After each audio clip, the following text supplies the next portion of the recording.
If you don't love meat pies or gingerbread, you might not know what molasses is, but this syrupy ingredient was the sweetener of choice before refined sugar became widely available. And it has quite an infamous background. But before we get into its tragic past, you should know that there are 3 varieties. The sweetest is called light molasses. It's the most common for baking. Next is medium molasses. It contains less sugar and is a major ingredient in rum. Last is blackstrap molasses.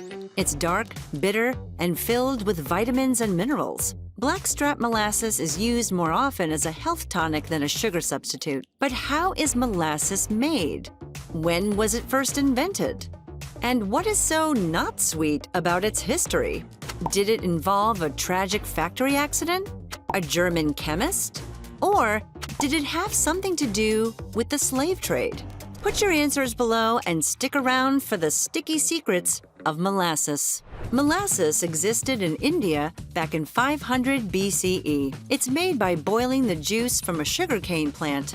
Each round of boiling makes the liquid darker, thicker, and less sugary. You can also make molasses from sugar beets. But this method wasn't invented until the 1700s by the German chemist Andreas Marggraf. Another German chemist, Franz Karl Achard, perfected extracting sugar from sugar beets in 1793.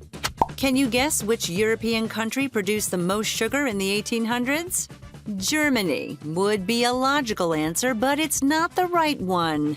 By 1813, France had 334 sugar beet plantations and was producing 32 million kilograms of sugar. Why did France build so many sugar beet plantations?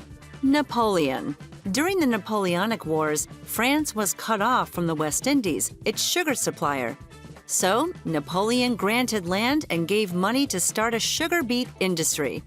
And voila, the French began growing sugar beets. But let's talk more about the West Indies. During the 17th century, the West Indies was one of the main points of the triangle trade.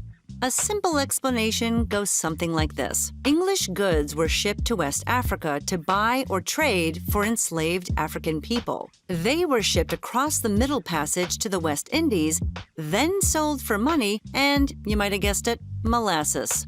The molasses got sent to New England and turned into rum. New Englanders sold their rum, among other things, to West Africa or exchanged it for enslaved Africans. And the cycle kept repeating.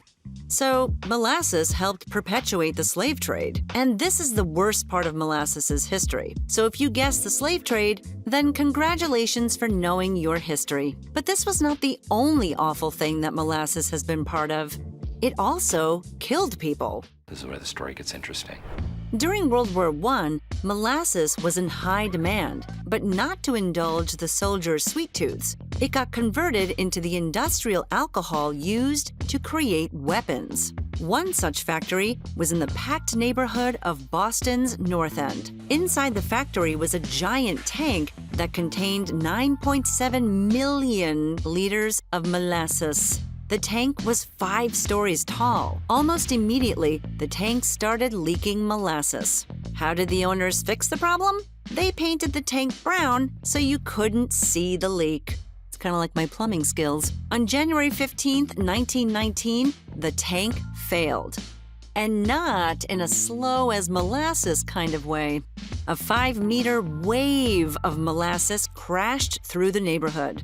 It carried houses away, swept a train car from the tracks, and even knocked a nearby firehouse off its foundation. Now, that's what I call a sticky situation. It's also criminal negligence, but I'm not a lawyer, so. If you want to try eating molasses, you can find it at most grocery stores. And here's a pro tip. If you're out of brown sugar, add some molasses to white sugar. But if molasses is too, well, sugary for you, maybe you'd like monk fruit.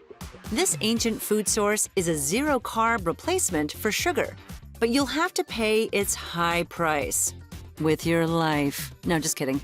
Learn all about it on another episode of Origins of Food.